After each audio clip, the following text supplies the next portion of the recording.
우리가 지난주에 하나님의 채우심이라는 주제로 함께 말씀을 나눴습니다. 2025년에는 하나님께서 채우셨으면 좋겠다. 그런 그 만연한 기대보다는 어떤 영적 원리로 나아갈 때 특별히 우리의 입을 크게 열고 정말 하나님께서 채워주실 것을 기대함으로 기도함으로 나아갈 때 우리는 하나님의 채우심을 경험할 수 있다라고 함께 나눴고요.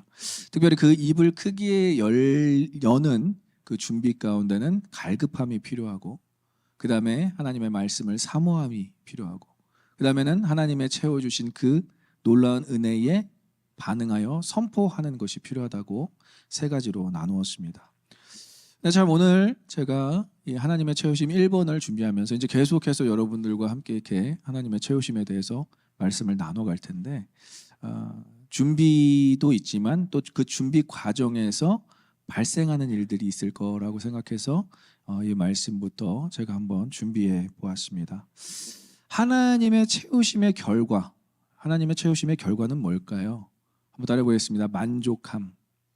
네, 하나님이 채워주시는 결과는 만족함으로 이끈다는 것을 여러분 꼭 기억하셨으면 좋겠어요. 올해 한 해 이제 2025년 우리 그 교회에 하나님께서 주신 표의 말씀이 내 입을 크게 열라 내가 채우리라, 하나님의 채우심인데 그 채우심의 결과는 우리의 만족함이라는 것이죠. 그래서 몇 가지의 찬양 중에 이러한 것들을 고백한 찬양들이 있어요. 주님 한 분만으로 나는 만족해. 너무 참 귀한 고백이죠.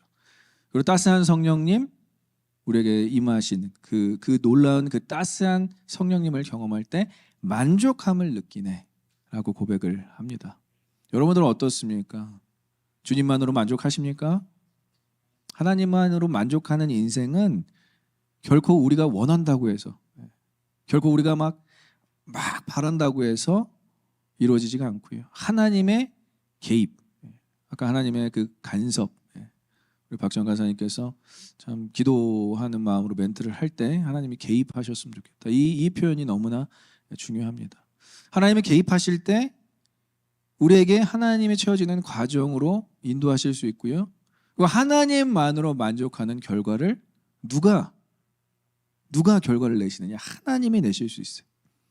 그래서 때로는 이 채워지는 이 준비 과정 가운데서는 원하는 것을 갖지 못할 수가 있습니다. 굉장히 참 부정적인 이야기죠.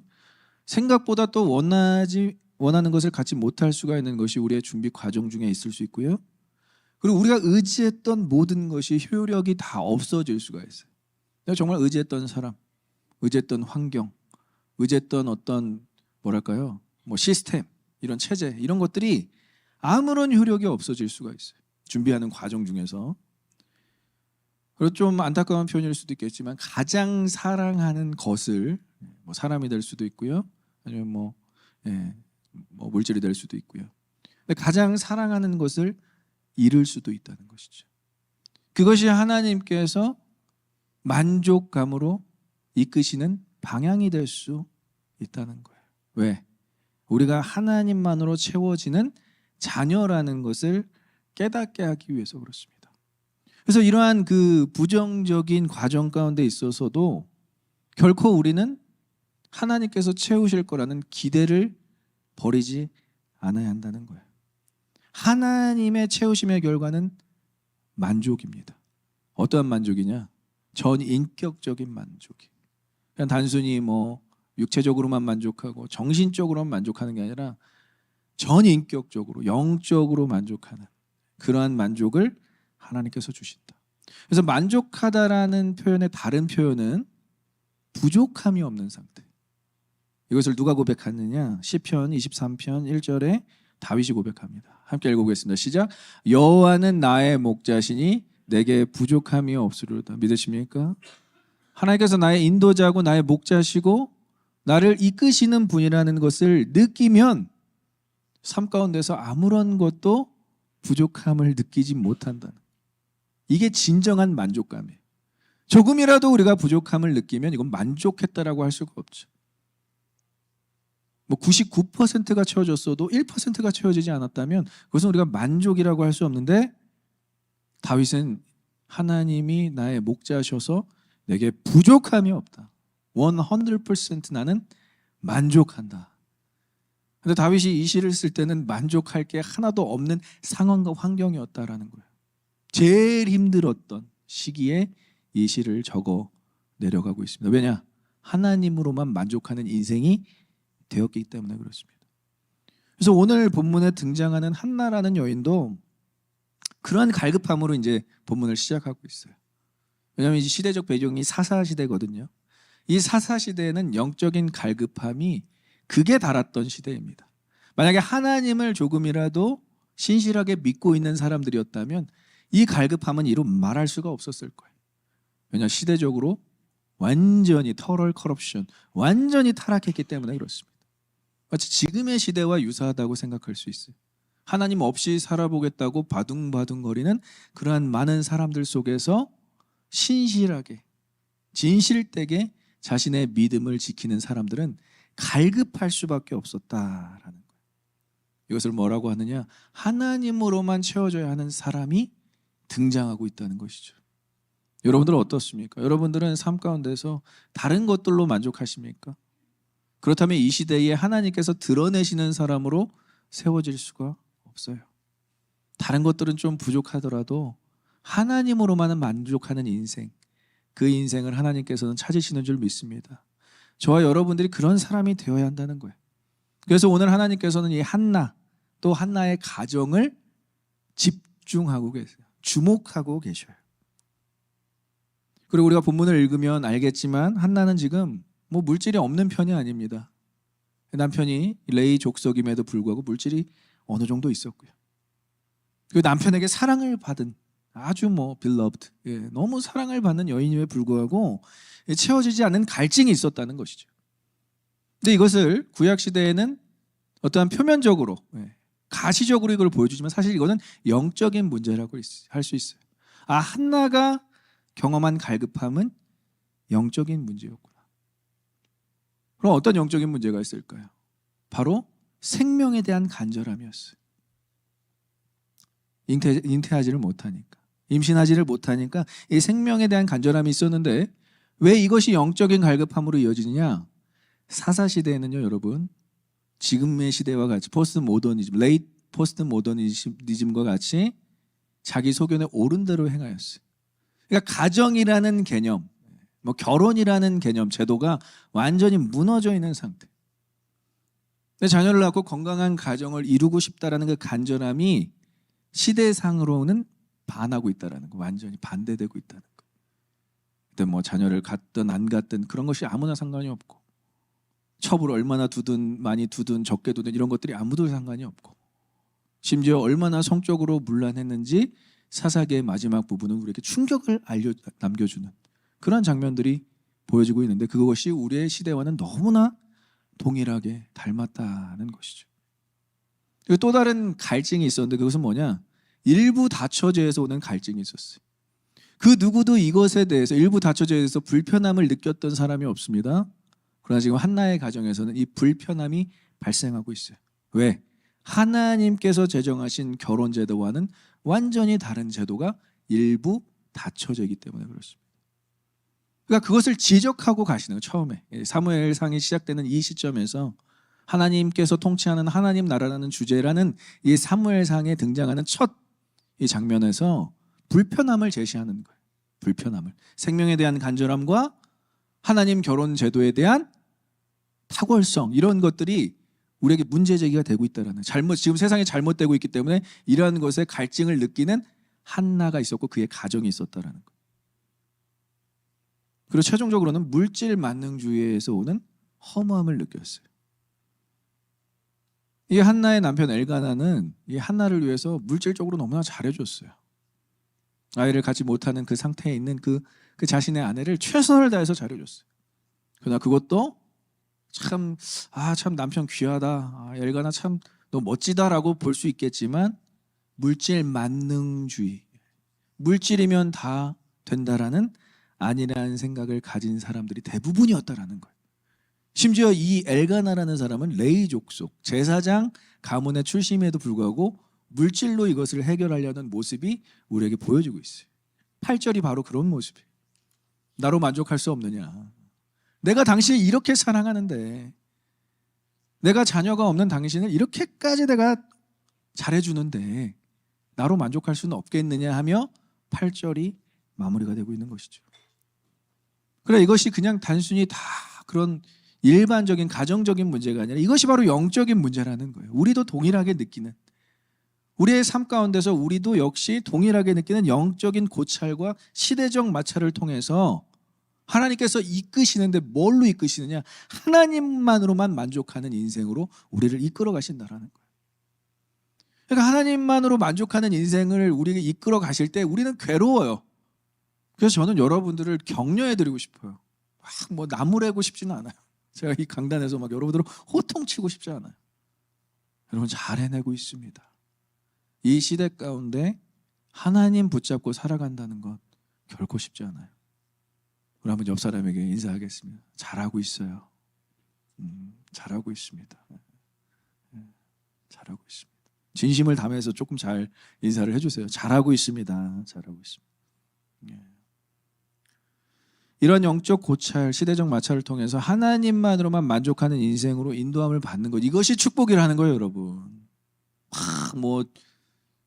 재산이 막 불어나고 경제적으로 너무 여유 있어지고 이게 아니라 하나님만으로 만족하는 인생으로 인도함을 받는 것. 그래서 지금 한나에게는 자녀가 없는 것이, 한나가 잉태하지 못하는 것이 축복이에요. 왜? 하나님께 나아가는 도구가 되고 있잖아요, 지금. 이런 갈증을 느낀 여인 한나가 이제는 하나님만 바라보게 됩니다. 나는 하나님만 바라볼 거예요. 나는 하나님으로만 이 문제를 해결할 거예요로 나아가는 것이죠. 사도 바울이 그래서 이렇게 고린도후서 11장 30절에 고백합니다. 함께 읽겠습니다. 내가 부득불 자랑할진대 내가 약한 것을 자랑하리라. 믿으십니까? 하나님께서 여러분들이 약함을 심어 놓으셨다면 그 약함으로 인해서 하나님을 바라보기 때문에 내가 그 약함을 자랑할 수 있다는 것. 그것이 우리의 복이 될 수 있다는 것. 아킬레스건이, 나의 상처가, 나의 쓴뿌리가 오히려 하나님만 바라보게 하는 도구가 된다면 여러분들 그것이 바로 저주가 아닌 축복입니다. 그래서 여러분들에게 있어서 결핍과 약함은 결코 상처, 쓴뿌리, 남들에게 보여지기 부끄러운 것이 아니라 여러분들의 약함과 여러분들의 상처와 여러분들의 쓴뿌리가 여러분들의 자랑이 되시길 간절히 소망하고 축원합니다. 하나님을 드러내는 도구가 될 때 그 약함과 상처, 쓴뿌리가 하나님의 엄청난 도구가 될 수 있다는 것이죠. 그래서 지금의 시대를 반영하는 사사시대가 이어지고 있는 것이 사무엘상, 사무엘한데 우리는 무엇의 회복을 꿈꿔야 하는가? 한번 따라해볼까요? 하나님이 통치하시는 하나님 나라. 여러분들의 가정과 여러분들의 교회와 여러분들의 생업과 여러분들의 주변이 하나님이 통치하시는 하나님의 나라가 되는 것, 그것을 꿈꿔야 된다는 거예요. 하나님 나라는 우리가 이 생을 마감하고 저 생에서, 이 생에서 느껴야 되는 그러한 차원의 것이 아니라 하나님 나라는 이곳에 임하여서 우리가 누릴 수 있는 것이 하나님 나라라고 예수님께서는 하나님 나라를 선포하셨어요. 그래서 하나님 나라를 우리가 누릴 수 있도록 우리는 날마다 하나님 나라를 사모해야 돼요. 살아가야 된다는 것이죠. 그렇다면 그런 영적인 갈급함이 우리가 하나님 나라의 통치를 받고자 하는, 하나님 나라로 우리가 살고자 하는 그런 영적인 갈급함이 우리를 영적인 만족감으로 인도한다는 거예요.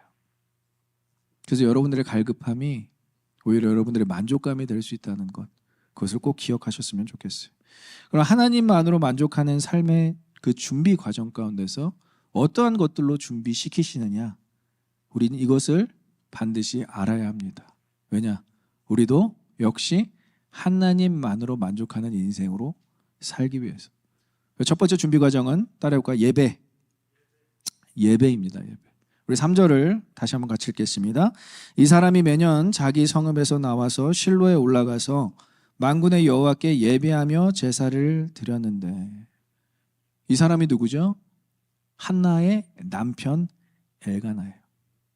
이 엘가나라는 사람이 얼마나 진실되게 예배하는지를 성경은 비춰주고 있어요. 예배하는 자만이 하나님만으로 만족하는 인생의 첫 걸음을 뗄 수 있다는 거예요. 엘가나는 레이지파였습니다. 제사장 족속이었어요. 뭐 예배 드린 거 당연한 거 아닌가? 아니에요. 이때 당시에는 그 누구 하나 예배를 정말 진심으로 하나님을 기뻐하시는 예배로 드리지 못하는 시대였기 때문에 그렇습니다. 오늘 우리가 읽은 그 본문에서 매년 자기 성읍에서 나와서 실로에 올라갔다는 것, 이것은 3대 절기를 철저하게 지켰다라는 것으로 이야기되는데, 유월절, 맥주절, 초막절, 이것을 지키러 자기 성읍에 나가서 꽤 먼 거리에 있는 실로에 올라가는 수고를 하면서까지 예배하는 예배자였다라는 거예요. 그것을 조명하고 있는 거예요. 지금 사무엘상에서 사사시대에 아무도 예배하지 않는 그때의 예배자였다라고 탁 등장을 시키는 것입니다. 사사시대나 지금의 시대나 우리가 가장 회복해야 될 것은 뭐라고 생각하십니까? 전 예배 회복이 필요하다고 생각해요. 저와 여러분들이 오늘 이 자리에 왜 와 있습니까? 예배하러 나온 줄 믿습니다. 사람 만나러 온 것도 아니요, 교제하러 한 것도 아니요, 뭔가 이벤트를 한 거로 온 것도 아니요, 우리는 예배드리러 이곳에 와 있다라는 거예요. 예배는 다른 게 아닙니다, 여러분. 예배 드리고 예물 드리고 이런 거는 따라해볼까요? 하나님과의 관계. 더 크게 해볼까요? 하나님과의 관계. 예배는 하나님과의 관계를 의미해요. 관계가 없다면 이 예배는 아무런 의미가 없는 거예요. 우리는 하나님과의 관계가 있습니다. 하나님은 우리의 뭐가 되시죠? 하나님이시자 우리 아버지 되시잖아요. 우리는 그 하나님이시자 아버지 되심을 경험하기 위해서 이 예배 자리에 와 있다라는 것이죠. 그래서 매년 3대 절기를 지키며 중앙 성소인 그 실로에 올라가는 이 엘가나라는 사람이 평상시에 예배를 안 드렸을까요? 그럼 목사님, 이 엘가나라는 사람은 그냥 1년에 3번 정도밖에 예배를 안 드린 건데 뭘 그렇게 오바를 하시나요? 이렇게 얘기할 수도 있겠지만 그게 아니라 이렇게 매년 3대 절기를 실로에서 지킬 정도로 이 사람은 예배하는 사람이었다. 언제? 평상시에도. 그래서 여러분, 주일 예배 훈련이 너무나 중요합니다. 주일 예배를 제대로 드리지 못하면 우리의 평상시의 삶 가운데서 전혀 예배를 드려낼 수가 없어요. 하나님은 우리에게 약속하셨어. 난 예배자를 찾고 있다라고. 예배자는요, 하나님과의 관계를 위해서 주일 성수를 형식적으로 하는 사람이 아니라 하나님과의 관계를 위해서 예배하는 자가 바로 예배자라고 할 수 있습니다. 하나님 여러분들을 얼마나 찾으시고 여러분들의 예배를 얼마나 기뻐하시고 여러분들 얼마나 교제 가운데 거하시고 계신지 이 예배의 자리에서 느껴야만 우리가 한 주의 삶 가운데서 하나님을 경험하고 느낄 수 있다는 것이죠. 오늘 예배 가운데 승리하시기를 소망합니다. 예배 가운데 하나님을 만나셔야 돼요. 하나님을 깊이 만나셔야 돼요. 말씀하시는 하나님. 아, 저거는 나에게 주시는 말씀이야. 말씀 들을 때 콕콕 옆 사람 찔러가면서 야, 잘 들어. 저거 너 들으라는 거야. 이게 아니라 아, 나에게 주신 하나님의 말씀이구나. 그러니까 엘가나에 하나님께서 집중하시면서 엘가나의 가정에 하나님께서 집중하실 수밖에 없다. 하나님을 집중시키는 것이 뭐죠? 예배예요, 여러분. 여러분이 예배할 때 하나님께서 여러분을 집중하세요. 내 자녀구나. 내 사랑하는 딸이 저기 앉아있구나. 내 사랑하는 아들이 나를 예배하기 위해서 저기 와 있구나. 집중하신다는 거. 언제? 우리가 예배할 때. 그러니까 예배를 쉬면요, 당연히 하나님과 멀어질 수밖에 없더라. 그럼 하나님과 멀어지고 싶다면 그냥 예배를 쉬시면 돼요. 근데 하나님과 가까워지고 싶다면 예배를 포기하지 마십시오. 예배를 사수하십시오. 2025년 예배를 사수하시는 저 여러분들의 소망을 축원합니다. 예배는 포기되어지면 안 돼요. 근데 오늘 어떠한 그 내용이 또 적혀 있는 3절에 만군의 여호와라는 단어가 나와요. 그냥 실로에 올라가서 하나님께 야훼 신앙을 갖고 예배를 드렸더라 이게 아니라 이 만군의 여호와라는 이 단어가 사사기 시대에 처음 등장을 합니다. 이게 원래 여호수아에서 쓰여졌던 표현이거든요. 만군의 여호와. 전쟁에 능하신 만군의 여호와께서 나와 함께 하시는 여호수아의 표현이 지금 엘가나가 개인적으로 고백하는 하나님의 명칭이 만군의 여호와라는 거예요. 마하나임, 만군의 여호와. 약 300년이라는 그 공백을 깨고 등장한 단어가 이 만군의 여호와라는 거예요. 그러니까 얼마나 이 사람이 신실했는지 이 한 단어로 딱 축약되어 있다는 것이죠. 성경은 우리가 그냥 볼 게 아니라 그 역사와 그 상황과 그 시대적 배경이 다 담겨 있기 때문에 이 만군의 여호와라는 이 단어에 3절에 표기되어 있는 이 만군의 여호와라는 단어에 우리는 집중할 필요가 있다는 거예요. 엘가나가 예배하는 하나님은 만군의 여호와. 나의 모든 영적 전쟁 가운데 나의 삶에 일어나는 모든 어려움 가운데 능히 나에게 승리를 주실 수 있는 만군의 여호와. 여러분들의 하나님은 어떠한 하나님이십니까? 적어도 하나님은 나에게 어떠한 하나님이십니다라는 고백이 각 개인에게는 있어야 돼요. 제가 1월에 참 감사한 제목들을 많이 들어요. 우리 성도들을 많이 들어요. 근데 참 감사한 것은 그 고백을 하면서 하나님께서 하셨습니다. 제가 그 고백을 듣고 하나님께서는 그 성도에게 그 하나님, 그 어떠한 하나님이심을 고백하게 하여 주셔서 감사합니다. 이런 기도가 나오더라고요. 하나님, 여러분 어떠한 하나님이십니까? 하나님은 신실하신 하나님, 나의 하나님, 구원의 하나님, 만군의 여호와 하나님. 2025년에 이 고백할 수 있는 하나님의 이 뭐라고 할까요? 하나님의 그 명칭이 많아지셨으면 좋겠어요. 다양한 하나님을 경험할 때 우리는 이러한 하나님은 나에게 어떠한 하나님이십니다를 고백할 수 있는 신앙관이 자리 잡힌다는 것이죠. 그래서 형식적인 예배가 아니라 요한복음 4장 24절에서도 계속 강조하는 것이 하나님은 영이시니 너희가 예배할 때에 영과 진리로 예배할지니라 라고 계속 선포하면서 우리는 예배해야 된다는 거예요. 여러분, 지금 이 자리가 여러분들의 영과 진리로 예배하는 놀라운 영적인 예배의 자리로 하나님께 드려지기를 소망합니다. 그냥 드려지는 예배가 아니라 하나님이 기뻐하시는 예배를 드리는 그 개인과 가정에 하나님께서는 집중하신다는 거예요. 왜냐? 이 시대적 배경을 보면 하나님은 예배하는 자를 찾을 수밖에 없어요. 그만큼 예배가 무너져 있기 때문에, 그만큼 예배가 훼손되어 있기 때문에 오늘 이 시대적 사명, 우리에게 주어지는 시대적 사명은 여러분 거창하게 여러분들 피켓 들고 가서 뭘 하고 뭔가 싸우고 이런 게 아니라 여러분들의 삶 가운데서, 여러분들의 신앙생활 가운데서 예배가 회복되시기를 간절히 소망하고 축원합니다.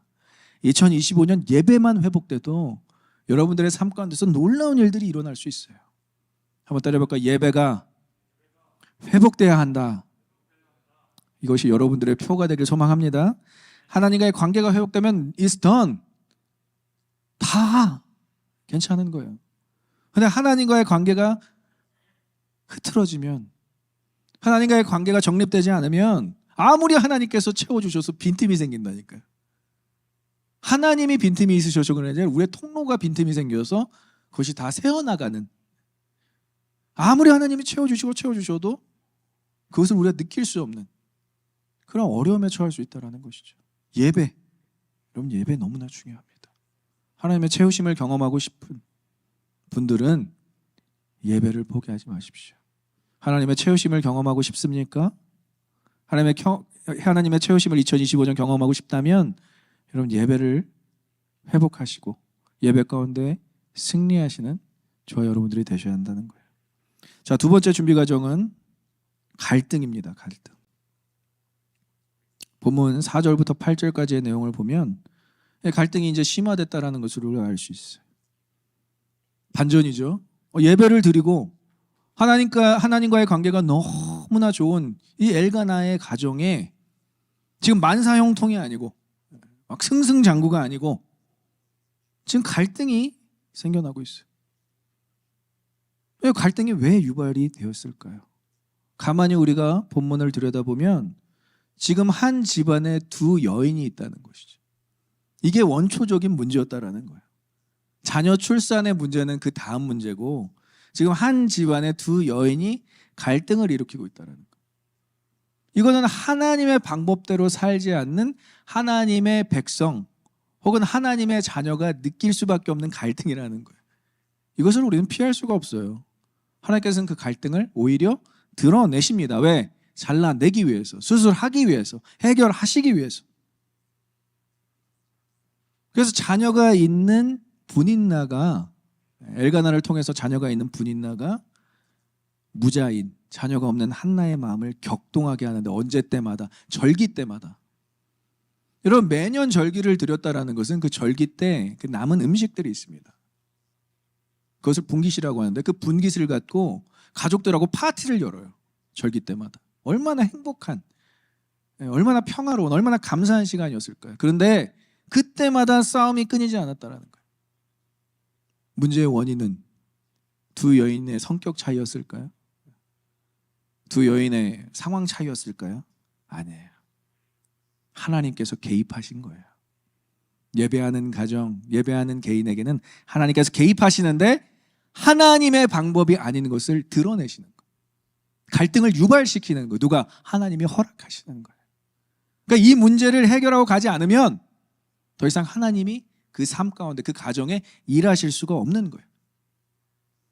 내가 왜 예배를 드리고 하나님 믿는데 왜 이렇게 갈등이 많고 힘들지? 여러분 거기서 주저하시면 안 돼요. 그것을 뛰어넘는 신앙을 하나님께서는 원하신다라는 거예요. 이 사사시대에 많은 것들을 짚고 넘어가고 싶으시겠지만 하나님께서 최초로 지적하는 가정의 문제가 일부 닫혀졌다라는 거예요. 너희들 어떻게 그럴 수 있니? 애굽 땅에서도 안 그랬고 광야에서도 안 그랬고 어떻게 가나안에 정착하자마자 고대 근동 문화인 일부 다처제를 너희가 받아들여서 그것을 그냥 자연스럽게 그곳에 있는 사람들처럼 그것을 이행하고 살아갈 수가 있니? 결국 문제의 원인은 여기였다라는 것이죠. 여러분 하나님께서 제안한 제도 중에서 저는 결혼 제도가 가장 완벽하다고 생각해요. 믿으십니까? 결혼 제도는 완벽하죠. 창세기 2장 24절 이러므로 남자가 부모를 떠나 그의 아내와 합하여 둘이 한 명 1 플러스 1은 2죠. 다 수학 저보다 잘하시죠. 한 명 둘이 한 몸을 이룰지니라. 이렇게 아름다운 가정 제도를 하나님께서 제정하셨는데 인간이 이거를 완전 플립시켜 버리는 거예요. 언제부터? 초장부터 창세기 때부터. 그러니까 고대 근동 문화에 적셔서 이 엘가나라는 사람도 아무리 예배자고 레이 족속이었고 심지어 여러분 레이 족속이고 제사장 집안이 지금 아내를 2명 갖고 있었다면 다른 족속들은 얼마나 더 심했을까요? 그걸 비춰주고 있는 거예요. 지금 사무엘상은. 그냥 아내가 수없이 많았을 거예요. 요즘에 이제 그 이방원의 아내 원경이라는 드라마가 이제 최초로 또 제작돼서 나왔더라고요. 이방원을 왕으로 만든 여인 원경 황후. 참 저도 드라마 이제를 잠깐 봤는데 막 나라의 문제, 국가의 문제 막 이런 걸 다룰 줄 알았는데 가정의 문제를 다루더라고요. 이방원이 딱 왕의 자리를 찬탈하자마자 자신이 사고 쳤던 아내들을 다 궁으로 들여오기 시작합니다. 이 원경 왕후가 이제 거기서부터 이제 굉장히 악한 마음을 품고 그 궁에 들어온 여인들을 이제 학대하기 시작하고 관리하기 시작하는데 아주 그런 것들을 보면서 머리가 아프더라고요. 하나님께서 얼마나 감사하게 일부 일처제를 허락하셔서 우리의 삶이 이렇게 평화롭게 지나가게 하시는지. 그때 당시에 왕들이 전 다 불쌍하더라고요. 저 개인적으로. 국가의 문제로 나라의 문제로 국민을 어떻게 하면 더 풍요롭게 할까 그런 문제로 고민하는 게 아니라 그 궁에 일어나는 그 자신들의 첩의 문제, 첩의 아들의 문제, 왕자를 낳으면 신분 상승하고 막 이런 것들이 확 드라마에서 보여주는데 일부 다처제가 이렇게 피곤한 거라면 굳이 왜 이거를 하나님께서 제정하신 제도 중에 가장 완벽하고 가장 아름다운 제도는 결혼 제도예요. 결혼 제도. 그게 가정이라는 것이죠. 그래서 하나님께서 갈등을 허락하시는 거예요. 그거 잘못된 거야, 니네 그거부터 고쳐야 돼. 그러니까 하나님의 개입은 그 가정의 갈등으로 시작해요. 거룩하게 하시는 하나님의 작업. 이게 수술이에요, 여러분. 얼마나 괴로운지 몰라요. 하나님의 사람으로 만드시는 과정에 우리를 이끌어 가시는 거예요. 그리고 2025년 그 봉헌 찬양 여러분 잘 모르시는 찬양이지만 저는 이 찬양이 너무나 가사가 훌륭하다고 생각해요. 마지막 가사가 안 떠서 제가 다시 한번 말씀드리면 하나님 자녀로 명예 지켜가며 하나님 자녀로 명예 지켜가며 산대요. 그리고 깊어진 삶을 이제 주님께 드릴 수 있을 때 주께 드린다라는 그 고백이에요, 여러분. 봉헌 찬양하시면서 은혜 많이 받으시기를 소망합니다. 우리의 삶을 얼마나 깊게 만드시려고 하나님 나에게 이런 것들까지도 허락하세요. 이 정도는 좀 넘어가실 수 있으시잖아요. 엘가나가 이렇게까지 예배드리고 매년 6월절, 7.7절, 초막절 다 지키는데 이렇게 또 갈등을 허락하신다고요? 이렇게 원망하면서 볼 게 아니라 하나님 이 가정에 개입하시구나. 이 갈등을 통해서 또 어떻게 일하실까? 이걸 하나님의 수술이라고 이야기합니다. 하나님의 개입은 하나님의 수술이 일어나는 거예요. 아파요. 괴로워요. 아무나 감당하지 못해요. 그러나 깊어지기 위해서는 주께 드릴 정도로 깊어지기 위해서는 우리의 삶 가운데 꼭 필요한 가정이라는 것이죠. 여러분 삶 가운데 일어나는 그 표면적인 갈등은 영적인 시야를 열게 합니다. 이게 그냥 나에게 일어나는 문제가 아니라 영적인 문제가 있구나. 그리고 그 영적인 문제를 해결하는 것이 여러분들에게는 가장 큰 복인 거예요. 다른 게 복이 아니라. 그래서 여러분 삶 가운데서 일어나는 갈등과 어려움이 있다면 오히려 여러분 그렇게 생각하면 좋겠어요. 영적인 갈등과 어려움이 있다면 하나님이 일하시고 계시는구나. 하나님이 쉬지 않으시는구나. 우리를 포기하지 않는 방법이 그렇게 하시는 거구나. 하나님의 일하심을 2025년 갈등으로 경험하든 영적 전쟁으로 경험하든 경험한다면 여러분들의 삶은 깊어질 수밖에 없다라는 것이죠. 여러분 가장 무서운 것은 뭔지 아십니까? 그러면 갈등이 일어나는 건 그나마 오케이. 가장 무서운 것은 내버려 두심이에요. 내버려 두심. 시편 81편에서 나오듯 그들을 내버려 두사. 자녀들이 여러분 나 좀 내버려 둬요. 근데 내가 알아서 살게요. 그럼 그래 갈 길 가라. 내가 널 평생 내버려 두마. 이런 부모 있으십니까 혹시? 절대 내버려 두면 안 되죠. 오히려 내버려 달라고 나 좀 놔둬요 라고 하는 자녀를 꼭 끌어안고 너 그렇게 하면 안 돼. 막 가슴을 찢어가면서 너 그렇게 하면 안 돼. 너 큰일 나. 지난주에 우리 루아가 갑자기 돌발 행동을 해서 2층 계단에서 점프를 이렇게 하려고 하는 거를 제가 발견을 하고 아이의 목덜미를 딱 잡고 끌어올렸어요. 와, 그때 거기서 뛰었으면 제가 어떻게 됐을까 지금 상상을 하기도 싫은데 이제 조금 크니까 몸을 자기가 통제할 수 있고 좀 어느 정도 점프가 막 여기서 점프 연습했잖아요. 그 점프가 되니까 내가 이 계단에서도 한번 점프를 할 수 있겠다라고 생각을 했나 봐요. 그러면서 냅다 뛰어서 점프를 하려고 그러는데 제가 목덜미를 잡고 탁 끌어올렸는데 아팠나 봐요. 와, 아빠가 나를 아프게 했다고 막 난리를 피더라고요. 제가 붙잡고 루아야, 너 여기서 뛰면 큰일 나. 너 진짜 크게 다칠 수가 있어. 그러니까 얘가 알아듣더라고. 하나님이 그러신 거예요. 우리가 돌발 행동을 할 때가 있다라는 거예요. 우리가 돌발 행동을 할 때 막 우리 맘대로 막 나갈 때 하나님께서 우리를 탁 붙잡고 아프게 하세요. 힘들게 하세요. 하나님 왜 나 좀 내버려 두세요. 진짜 내버려 두면 죽어요. 죽는 길이에요. 그냥 끝나는 길이에요. 그래서 하나님은 여러분들을 꽉 잡고 아예 포박을 시켜버릴 수도 있고 아니면 여러분들의 좀 불편하게 만들어서 못 가게 하실 수도 있고 이런 것들이 오늘 엘가나의 가정에 있었던 갈등이었다는 것이죠. 그러나 이게 하나님의 저주입니까? 하나님의 복입니까? 하나님의 복의 시작이라는 거예요. 가장 무서운 형벌은 여러분 내버려 두심입니다. 저는 우리 성도들을 하나님께서 포기하지 않으셨으면 좋겠어요. 어떻게든 삶에 개입하셔서 그들을 변화시키셨으면 좋겠지 그들을 내버려 두시는 순간 영적으로 그냥 죽음으로 가는 거예요. 그래서 여러분 2025년 분명히 영적으로 결단하신 것이 있을 거예요. 내가 하나님께 예배하겠습니다. 내가 이 시간은 내가 꼭 기도하겠습니다. 내가 시간을 내서 큐티하겠습니다. 그럴 때마다 찾아오는 방해꾼들이 있다는 거예요. 방해꾼들이. 누구? 가족들. 다름 아닌 가족들이. 그럼 여러분들 난 하나님께서 가족을 사랑하시라고 하셨으니까 예배 좀 포기하고 뭐 기도 좀 포기하고 말씀 읽는 거 포기하고 여러분 그렇게 가시겠습니까? 아니면 갈등이 좀 심화되더라도 나의 영적인 만족감은 포기할 수 없어 라고 단호하게 결단하시겠습니까? 영적으로 성장하기 가장 훌륭한 상황과 환경은 여러분들이 삶 가운데서 영적으로 마찰이 있는 그 환경과 상황이 될 수 있다는 거예요.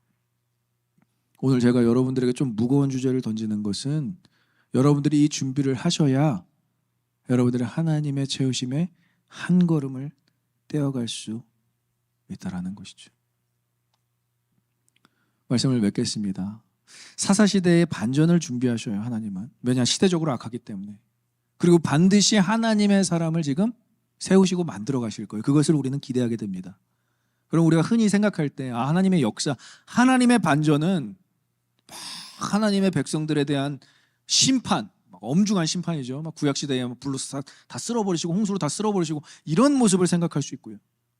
아니면 체제의 변화, 뭐 정치적인 변화가 있든지 어떤 혁명이 일어나든지 아니면 강한 리더십을 등장시키고 뭐 기도원을 등장시키지 삼손을 등장시키지 이런 것들을 우리가 기대할 수 있는데 여러분 놀랍게도 사무엘상이 지금 어떻게 시작하죠?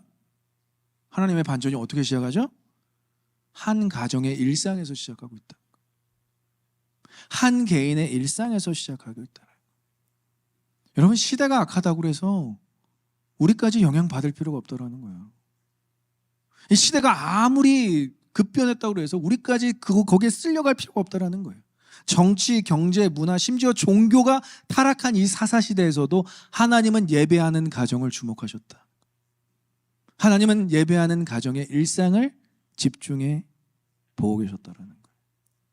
그들을 통해 일하시기 위한 철저한 준비가 바로 그들의 일상에 개입하시는 하나님의 놀라운 방법이었다는 것이죠. 그런 의미에서 여러분들은 일상을 어떻게 살아가고 있습니까? 정말 우리의 일상을 낱낱이 공개할 만큼 떳떳하게 살아가고 계십니까? 전 여러분들이 정말 하나님의 채우심을 날마다 경험하고 싶다면 이러한 영적인 갈등 속에서도 이겨낼 수 있는 믿음, 그 믿음이 꼭 필요하다고 생각합니다. 그 믿음은 여러분 예배를 드리면서 삶 가운데서 일어나는 모든 슬픔을 극복하면서 강해질 수 있다는 거예요. 우리 한번 따라해볼까요? 내게 허락되신 시련을 통해 나의 믿음이 더욱 강하게 될 줄 믿습니다. 믿으십니까?